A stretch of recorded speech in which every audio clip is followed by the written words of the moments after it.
Drinking myself to sleep, passing out, crying. I was so broken. I mean, I wouldn't say I was suicidal, but I began to Google, like, how to beat depression. I felt I was on the edge. I was right on the edge of tipping over and just losing it. I could have given up. I probably should have at many points. There was no reason to believe otherwise. You know, so I could look at that and said, you know, I'm a loser, I'm a tool, I'm going to quit. Or I'm just going to figure it out. I'm just going to be a honey badger over this thing and not give a crap, and I'm going to figure it out.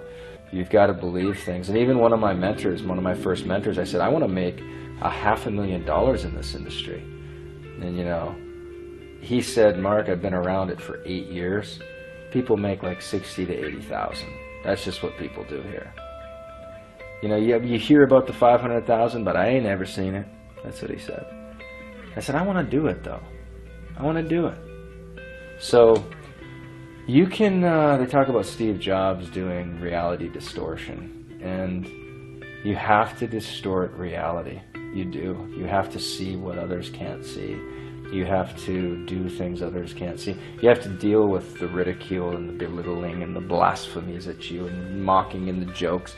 And you have to take all of that, and you have to have enough focus where that stuff is just like bugs hitting the driving. You know, as you're driving 1,000 miles an hour, there's going to be bugs and squirrels that you run over and things that are hitting the windshield. And you got to be able to take all that stuff, and you're just in galactic speed. And I would visualize with Solomon, I'd take these verses and I'd visualize that that all these promises were happening. I would visualize, there's a verse, I think it's in Malachi, where it says, you know, if you bring the tithe into my storehouse, and it assumes integrity and hard work and 6 days and all that stuff, then I'll bring in so much blessing that I'll open the windows of heaven and bring in so much blessing you won't know where to put it.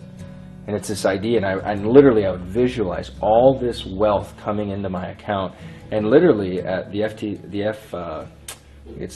federal government had a limit. I think it was a $100,000 limit on how much you could put in a bank account, and we maxed that frickin' bank account out, and I literally had to go find another bank account to put money in. I mean, it was the manifestation. I saw these things happening, but I believed in them way before I had any real reason to. So faith is the evidence of things not seen. That's what living in faith is. And on earth, you know, you've got to put your faith into tangible manifestations, things and people and institutions and realities that are touchable, you know, visceral things. Like I would imagine that my clients would see me at a live event and throw their hands around me and hug me and cry and tell me how much they changed my life.